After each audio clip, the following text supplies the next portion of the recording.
अस्सलाम वालेकुम बच्चों। पिछली क्लासेस में हाउ डू ऑर्गेनिज्म रिप्रोड्यूस जो चैप्टर चल रहा था और इन द लास्ट क्लास हमने reproduction in humans being start किया था। We have already covered the human male reproductive system. आज हम बात करने वाले हैं ह्यूमन फीमेल रिप्रोडक्टिव सिस्टम। आज when we discuss about the human female reproductive system, human female reproductive system, देखें human female reproductive system।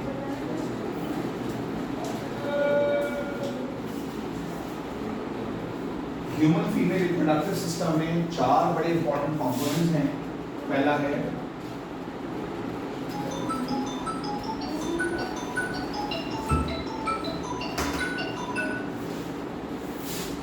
ovaries,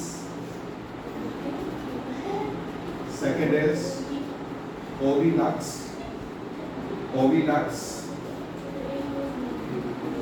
uterus,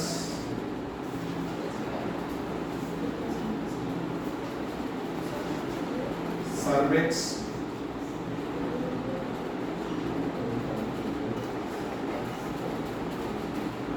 external genitalia।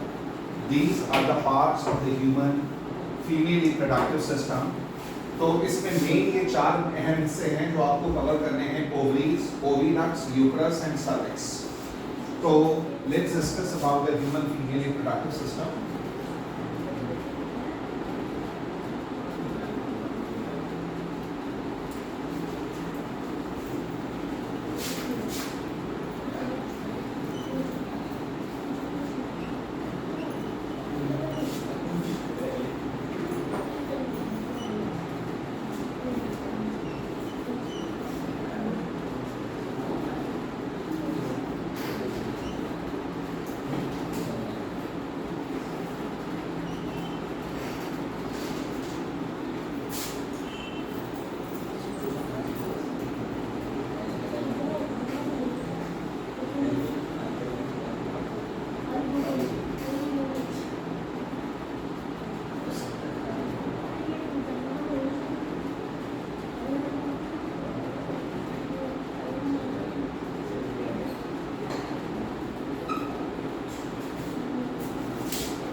Listen to me please। Human female reproductive system, human female reproductive system में जैसा कि आपको बताया अभी इसमें ये main चार एरिया कंपोनेंट्स हैं, ovaries, oviducts, uterus and cervix. सबसे पहले ये सेंट्रल जो पार्ट है मदर का, ह्यूमन फीमेल का, इसको यूट्रस भी कहते हैं या मदर्स वूम कहते हैं। और इसके दोनों साइड पर ये है ओविडक्ट्स और ये हैं ओवरीज। जैसे ह्यूमन मेल रिप्रोडक्टिव सिस्टम में आपको टेस्टिस के बारे में बताया था। टेस्टिस के दो फंक्शन बताए थे, एक तो production of sperms and secretion of testosterone male hormone. इसी तरह से फीमेल के अंदर ओवरी के दो फंक्शंस हैं। पहला फंक्शन है प्रोडक्शन ऑफ ओवा, ओवरी का पहला फंक्शन है प्रोडक्शन ऑफ ओवा और सेकंड फंक्शन है secretion of female sex hormone that's called the estrogen and progesterone. Listen बेटा, एक जब किसी गर्ल चाइल्ड का जन्म होता है, जब किसी गर्ल चाइल्ड का जन्म होता है तो उसके अंदर उसकी ओवरी में ना बहुत सारी इस तरह की इमेच्योर फॉलिकल्स होती हैं। जब ये फॉलिकल, जब ये बच्ची, जब ये फीमेल पुबर्टी की एज में एंटर होती है तो उसके ब्लड में एक हार्मोन आता है, कौन सा? FSH। FSH की फुल फॉर्म बताएगी, फॉलिकुलर स्टिमुलेटिंग हार्मोन। इस हार्मोन के अराइवल पर ये फॉलिकल जो इमेच्योर थी उसका साइज बढ़ने लगेगा और ये फॉलिकल मैच्योर होने लगेगी। जिस टाइम में फॉलिकल मैच्योर हो रही होती है उस वक्त यहाँ से हार्मोन रिलीज होता है, कौन सा? कौन सा? Estrogen hormone. फीमेल की ओवरी से ये हार्मोन रिलीज होता है, ईस्ट्रोजन हार्मोन, जो फीमेल के सारे प्राइमरी और सेकेंडरी फीचर्स के डेवलपमेंट के लिए जरूरी है। वुमेन के अंदर, फीमेल के अंदर जितने भी प्राइमरी और सेकेंडरी फेमिनिन फीचर्स हैं उसके डेवलपमेंट के लिए ये हार्मोन जरूरी है। जैसे फीमेल की जो आवाज है, that is a high pitch voice. Female का जो पेल्विस वाला पोर्शन होता है, pelvic girdle is comparatively broader, ये ब्रॉड होता है पेक्टोरल गर्डल के कंपैरिजन में। फीमेल की जो स्किन होती है वो कंपैरेटिवली ज्यादा सॉफ्ट और ज्यादा वास्कुलर होती है। इसी की वजह से फीमेल के अंदर मैमरी ग्लैंड का डेवलपमेंट होता है, इसी हार्मोन की वजह से, दैट्स कॉल्ड द ईस्ट्रोजन। यानी प्राइमरी हार्मोन जो है फेमिनिन कैरेक्टर्स के रिस्पांसिबल डेवलपमेंट के लिए वो ये वाला हार्मोन है। क्या देखें तो ये फॉलिकुलर स्टिमुलेटिंग हार्मोन जब आएगा पुबर्टी आने के बाद तो उस वक्त ये फॉलिकल, एक बहुत सारी फॉलिकल में से हर मंथ में एक फॉलिकल मैच्योर होती है और जब ये फॉलिकल पूरी तरह से मैच्योर हो जाती है तो इस फॉलिकल के अंदर होता है, अंदर एग भी कह सकते हो, सेकेंडरी ओसाइट कह सकते हो। इसके अंदर एग है, इधर देखो इसके अंदर एग है। तो जब ये फॉलिकल पूरी मैच्योर हो जाती है तो ये वाला हार्मोन आना बंद हो जाता है, इसकी जगह दूसरा हार्मोन आता है, कौन सा? LH के आने पर ये फॉलिकल बर्स्ट हो जाती है और बर्स्ट होने पे इसमें जो सेल निकलता है, आपकी बुक में इसके मेंशन है ये एग, बल्कि ये इसको क्या हम क्या कहते हैं, जो इसमें से निकलकर सेल जाता है उसका नाम क्या है? क्या? Secondary oocyte. आप अभी इसको, इसमें हालांकि एग और सेकेंडरी ओसाइट में फर्क होता है, बस आप इतना याद रखिए यहाँ से एग रिलीज होकर जा रहा है, सेकेंडरी ओसाइट होकर रिलीज होकर जा रहा है। तो जब ल्यूटिनाइजिंग हार्मोन आता है ओवरी में से फॉलिकल रप्चर होती है और रप्चर होके इसमें से जो फीमेल गैमेट होता है वो निकलकर फैलोपियन ट्यूब में रिलीज हो जाता है। जब फीमेल की ओवरी से जो सेकेंडरी ओसाइट या एग निकलकर फैलोपियन ट्यूब में जाता है और वहां जाकर ठहर जाता है तकरीबन 48 घंटे, 48 आवर्स तक स्पर्म का वेट करता है इधर। तो इस एग के निकलने को एक टर्म देते हैं, हमने आपको पहले भी बताया था इस टर्म को, उसको क्या कहते हैं? क्या कहते हैं? Ovulation. The process of release of female gamete from the ovary into the oviduct, इसको कहते हैं क्या? ओव्यूलेशन। सुनो उधर, ओव्यूलेशन। तो फीमेल की अंदर हर महीने में ओवरी से एक एग, एक फीमेल गैमीट निकलकर जाता है और फैलोपियन ट्यूब में या ओविडक्ट में जाकर वेट करता है किसका? स्पर्म का। इधर देखें तो जब तक ओव्यूलेशन नहीं था उस वक्त कौन सा हार्मोन रिलीज हो रहा था? कौन सा हार्मोन? ईस्ट्रोजन। ओव्यूलेशन होने के बाद जो फॉलिकल की लाइन बच गई उसमें से अब दूसरा हार्मोन रिलीज होगा, कौन सा? प्रोजेस्टेरॉन। ये प्रोजेस्टेरॉन को आम जबान में कहा जाता है क्या?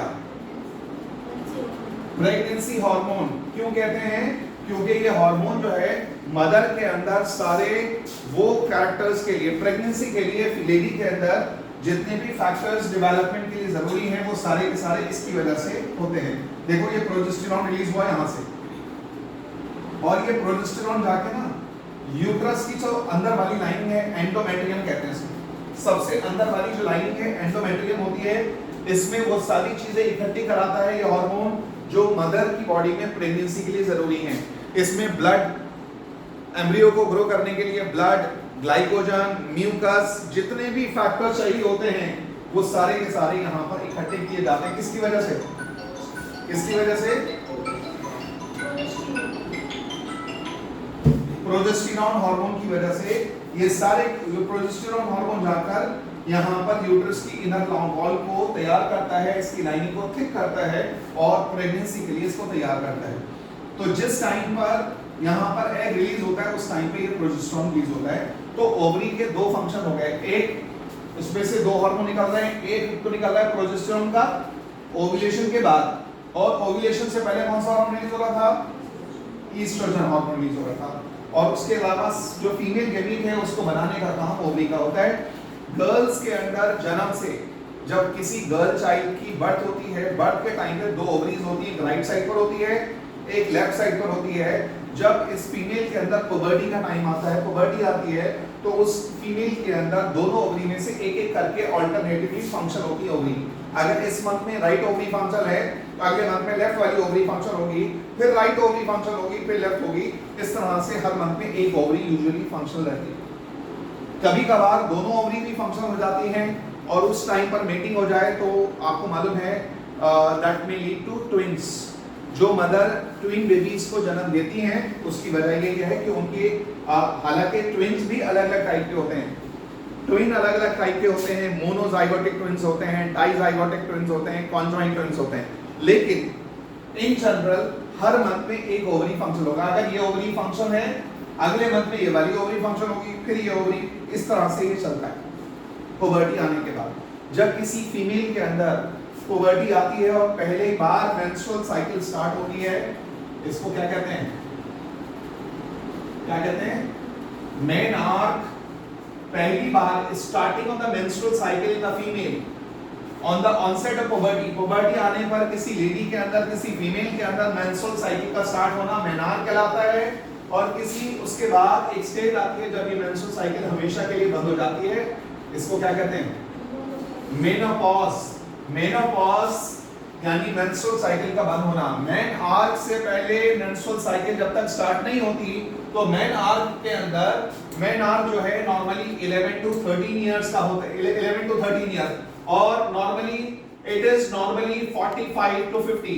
हालांकि पहले इसको 55 टू 60 बोला जाता था, लेकिन ये 45 टू 50 या 55 ईयर के अंदर जाके मेंस्ट्रुअल साइकिल बंद हो जाती है।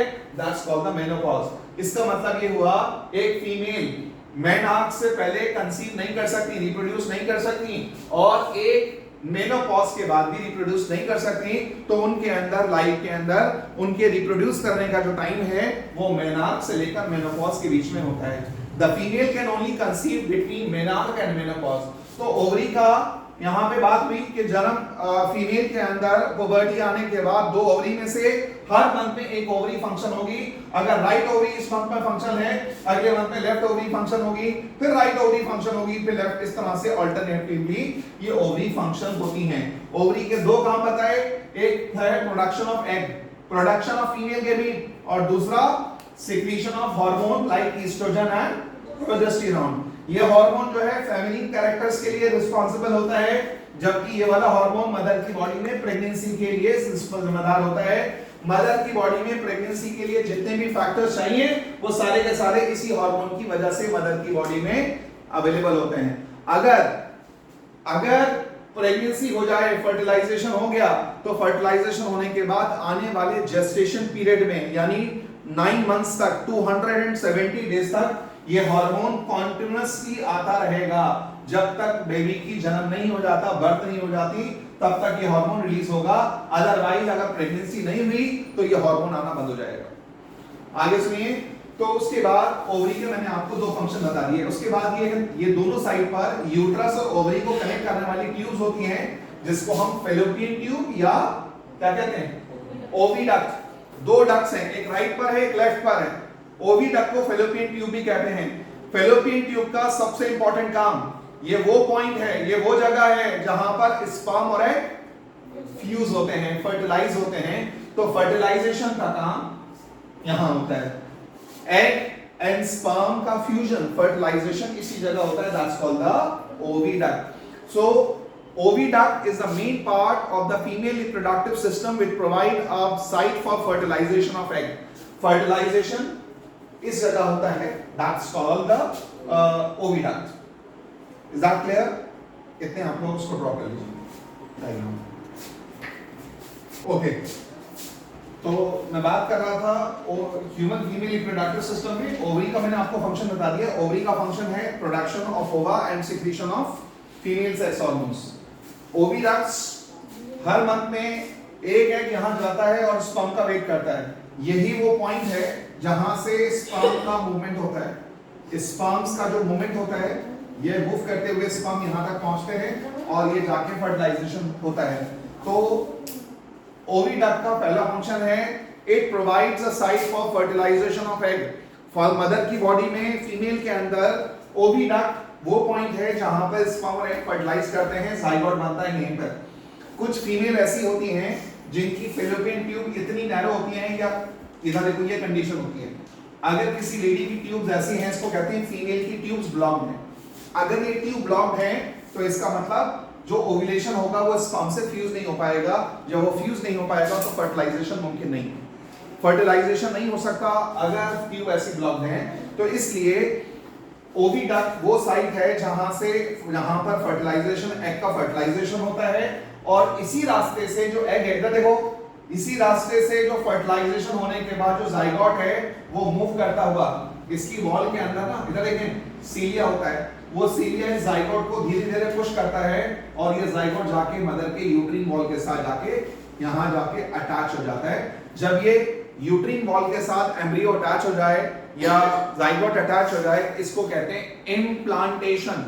इम्प्लांटेशन का मतलब होता है प्रेगनेंसी कंफर्म हो गई है और मदर की यूट्रीन वॉल के साथ जाके एम्ब्रियो अटैच हो गया, अटैच होने को इम्प्लांटेशन कहते हैं।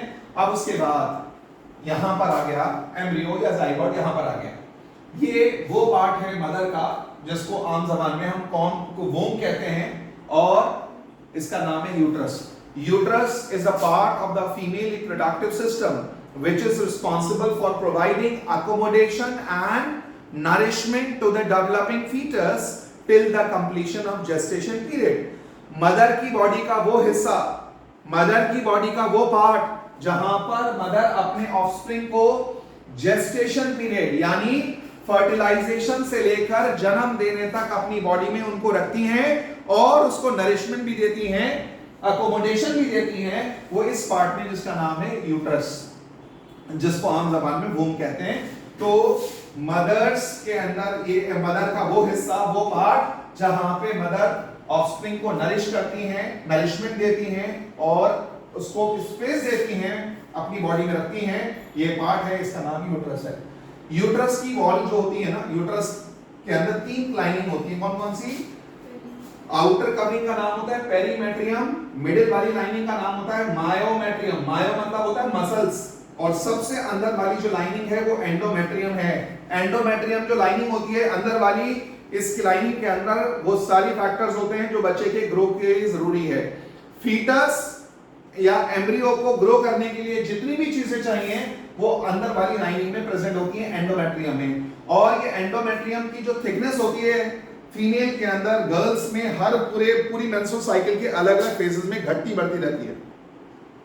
हर महीने में अलग अलग फेजेस में अलग अलग फेजेस जो होते हैं मेंस्ट्रुअल साइकिल के अंदर, कभी इसकी थिकनेस बढ़ जाती है, कभी टूट जाती है, फिर बनती है, फिर टूट जाती है। हर मंथ में इसकी लाइन बनती है और डैमेज होती है। इसके अंदर मैंने आपसे अभी कहा यूट्रस की सबसे अंदर वाली लाइनिंग एंडोमेट्रियम में वो सारे फैक्टर्स प्रेजेंट होते हैं, अकोमोडेट कराए जाते हैं जो कि एम्ब्रियो को ग्रो करने के लिए चाहिए। अब देखें उसके बाद ये एंडोमेट्रियम लाइनिंग है, अगर यहां पर अटैचमेंट हो गया यानी इम्प्लांटेशन हो गया तो एंडोमेट्रियम के अंदर जो भी फैक्टर्स प्रेजेंट होंगे, ब्लड होगा, फूड होगा, ग्लाइकोजन होगा, वो सब इसको मिलना स्टार्ट हो जाएगा। थोड़े दिन के बाद इसका शेप कुछ ऐसा आ जाएगा, देखो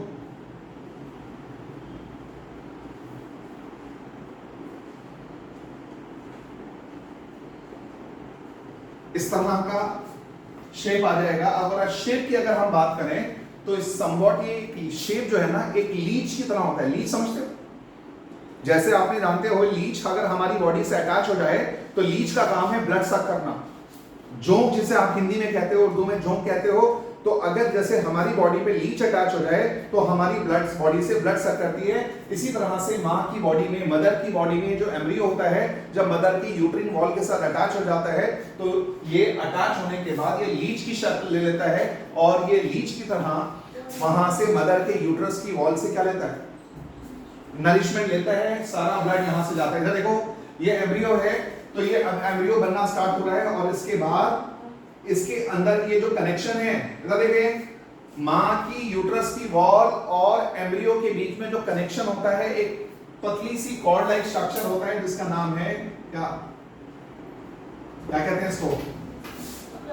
प्लेसेंटा। प्लेसेंटा वो कनेक्टिंग कॉर्ड है मां और बच्चे के बीच में, ऑफस्प्रिंग के बीच में, जहां से मदर जो भी कुछ कंज्यूम करती है वो न्यूट्रिशन मां की बॉडी से एम्ब्रियो को मिलता है इसी कनेक्शन के थ्रू जिसका नाम है प्लेसेंटा।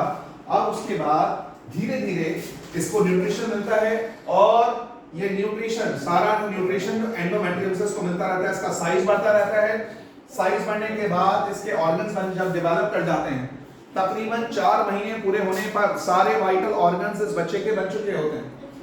सारे वाइटल ऑर्गन्स इस बच्चे के 4 महीने में बन चुके होते हैं। 1 महीने में कितने वीक होते हैं? 1 महीने में होते हैं 4 वीक्स। 2 महीने में हो गए कितने? 8 वीक। तो याद रखना, जेस्टेशन पीरियड के अंदर, जेस्टेशन पीरियड, मदर का जो जेस्टेशन पीरियड होता है उसमें 8 वीक तक, 8 हफ्ते तक उसको क्या बोलते हैं हम? क्या बोलते हैं? एम्ब्रियो। और 9th वीक का मतलब हो गया 3 महीने। जैसे 3rd मंथ स्टार्ट होगा, 3rd मंथ स्टार्ट होने से लेकर बच्चे के जन्म होने तक उसके लिए एक दूसरा टर्म इस्तेमाल करते हैं 9th वीक ऑनवर्ड्स। हम क्या बोलते हैं उसको? क्या कहते हैं? फीटस। 8 हफ्ते का, 2 वीक्स मतलब 2 मंथ तक एम्ब्रियो, और 9th वीक से लेकर जन्म होने तक उसके मदर मां की बॉडी में जो ऑफस्प्रिंग पनप रहा होता है उसको हम क्या बोलते हैं? फीटस बोलते हैं। तो यहां से इसको न्यूट्रिशन मिलता जाएगा, इसका साइज बढ़ता जाएगा और साइज बढ़ने के बाद धीरे धीरे ये मूव करने लगेगा। फीटस विल स्टार्ट मूविंग, ये रोटेट होने लगेगा और रोटेट होने के बाद नॉर्मल पोस्चर इसका ये होता है कि इसका हेड जो है डाउनवर्ड हो जाता है और लिम्स अपवर्ड हो जाते हैं। फिर उसके बाद 5th मंथ ऑनवर्ड्स, इधर देखें, 4 मंथ गुजरने के बाद यानी 16 वीक गुजरने के बाद इसका फीटस का वजन बढ़ता है, साइज बढ़ता है, और साइज बढ़ने के साथ साथ इसके चारों तरफ ना एक बलून की तरह एक लेयर आ जाती है जिसका नाम होता है एमनियोटिक वॉल, एमनियोटिक सैक। उसके अंदर एक गाढ़ा गाढ़ा फ्लूइड भरा होता है, ट्रांसपेरेंट। तो वो एक बलून की तरह क्लियर आ जाती है जो उस बच्चे को एक्स्ट्रा प्रोटेक्शन देती है मदर की बॉडी में।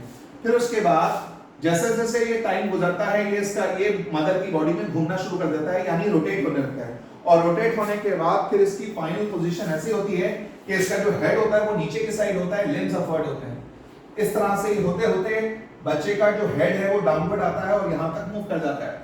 जब यहाँ मूव कर गया तो उसके बाद जब 9 मंथ जेस्टेशन पीरियड पूरा गुजर गया, पूरे 9 मंथ गुजर गए, तो उसके बाद आपको पता है एक हार्मोन मदर की बॉडी में आता है, कौन सा? ऑक्सीटोसिन। ये ऑक्सीटोसिन आकर जो मदर की ये बीच वाली लाइनिंग है कौन सी? मायोमेट्रियम। ये मायोमेट्रियम के अंदर कॉन्ट्रैक्शन शुरू करा देता है। जैसे आपके फूड पाइप में कॉन्ट्रैक्शंस होती थी, इसको पेरिस्टाल्टिक मूवमेंट कहते थे, उसी तरह की यहाँ पे मदर के यूट्रस के अंदर मायोमेट्रियम में कॉन्ट्रैक्शन स्टार्ट हो जाती हैं। जब कॉन्ट्रैक्शंस होती हैं तो इस फीटस के ऊपर एक पुश लगता है, जर्क लगता है, जिसको लेबर कहते हैं। उसकी वजह से mother feel pain, that's called the labour pain. तो उसके बाद ये कॉन्ट्रैक्शंस जब होती हैं, जब ये फ्रीक्वेंट बार-बार कॉन्ट्रैक्शंस होंगी, बार-बार ये कॉन्ट्रैक्शंस होंगी, तो उसकी वजह से जो एमनियोटिक सैक होता है अराउंड वो मदर उसके फीटस के अराउंड जो एमनियोटिक सैक होता है वो बर्स्ट हो जाता है, वो फट जाता है, और उसमें जो फ्लूइड होता है वो सर्विक्स से बाहर आता है, और उसके साथ फीटस जब मदर का कॉन्ट्रैक्शंस होंगी तो कॉन्ट्रैक्शन की वजह से this fetus is pushed outside the mother's body. तो वो रास्ता जहां से बच्चे का जन्म होता है उस पार्ट को क्या कहते हैं?